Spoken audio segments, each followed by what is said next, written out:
پەیام لە سندوقی ڕەشدا زانیاری ورد لەسەر کەمال کڵیجدار ئۆغڵۆ کاندیدی هاوپەیمانی میلەت و پارتەکەی بڵاو دەکاتەوە. پارتی گەلی کۆماری جەهەپە مێژوویەکی ڕەشی لە دژایەتی کورد و ئاینی پیرۆزی ئیسلام هەیە. سەرۆکەکەشی کەمال کڵیجدار ئۆغڵۆ نکۆڵی لە کوردبوونی خۆی دەکات و بە ناوهێنانی کوردستان ناڕەحەت دەبێت. کەمال کڵیجدار ئۆغڵۆ کێیە؟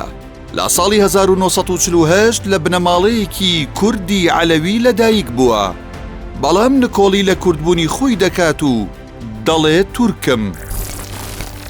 کەمال بەکالۆرسی لە ئابووری هەیە. لە ساڵی 2002 پەیوەندی بە پارتەکەی مۆستەفا کەمال ئەتاتورک پارتی گەلی کۆماریەوە دەکات. لە 2010 بووەتە سەرۆکی حیزبەکە، ئێستاش کاندیدی هاوپەیمانی میلەتە بۆ سەرۆک کۆماری تورکیا. بۆچی بەناوهێنانی کوردستان دڵتەنگە؟ کەمال کڵیجدار ئۆغڵۆ پێشتر چەند جارێک ڕایگەیاندووە بەناوهێنانی وشەی کوردستان ناڕەحەت و دڵتەنگ دەبێت. هۆکاری دڵتەنگی کڵیجدار ئۆغڵۆ بە ناوهێنانی کوردستان بۆ تێڕوانینی حیزبەکەی دەگەڕێتەوە کە لە بنەڕەتدا لەسەر نکۆڵی کردنی کورد و یەک نەتەوە دامەزراوە. لە هەمان کاتیشدا لە بانگەشەی هەڵبژاردن بەکارهێنانی زمانی کوردی لە ماڵپەڕەکەی قەدەغەیە. هەرچەندە کەمال کڵیجدار ئۆغڵۆ لەلایەن پارتی گەلی کۆماری هەدەپەوە پشتگیری دەکرێت و دەنگی بۆ کۆ دەکرێتەوە، بەڵام هیچ بەڵێنێکی نووسراوی بە کورد نەداوە. تەنیا ئەوەندە نەبێت بە زارەکی باس لەوە دەکات کە کێشەی کورد دەباتە پەرلەمان. بۆچی هەدەپە بۆ نێو هاوپەیمانی میلەت بانگێشت نەکرا؟ هاوپەیمانی میلەت لە 6 هێز پێگاتووە. کاندیدەکەیان کەمال کڵیجدار ئۆغڵۆیە. هەر لە سەرەتاوە ئامادە نەبوون هەدەپە بانگێشتی هاوپەیمانیەتیەکەیان بکەن.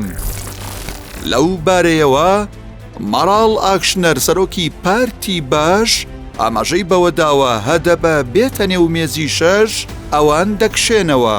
پارتی باش پارتێکی ڕەگەزپەرستە و نکۆڵی لە بوونی کورد دەکات و هاوپەیمانی کڵیجدار ئۆغڵۆیە. پارتەکەی کڵیجدار ئۆغڵۆ تێڕوانینی بۆ کورد چۆنە؟ پارتی گەلی کۆماری جەهەپە کۆنترین پارتی تورکیایە. لە ساڵی 1923 لەلایەن کەمال ئەتاتورکەوە دامەزراوە. کەمال ئەتاتورک دامەزرێنەری جەهەپە دوژمنێکی سەرسەختی کورد و مافەکانی بووە. پارتی گەلی کۆماری لە سەرەتای دروستبوونیەوە نکۆڵی لە بوونی کورد و زمان و کەلتورەکەی دەکات. ناوی گوند و شارەکانی باکووری کوردستانی بۆ تورکی گۆڕی.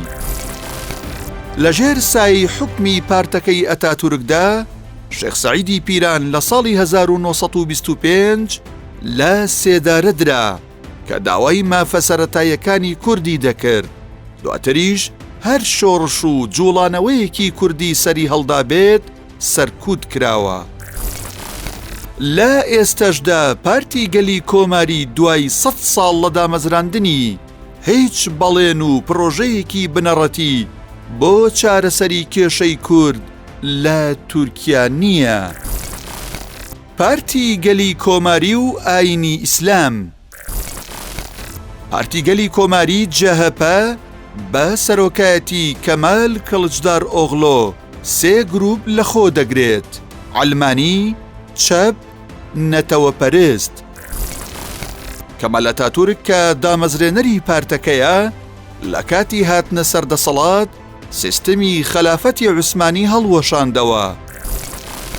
کارکردنی بە ئاینی ئیسلام قەدەغە کرد، قوتابخانە ئاینیەکانی داخست، نوێژ و بانگ و تاردانی کردە تورکی و باڵاپۆشی ئافرەتانیشی قەدەغە کرد.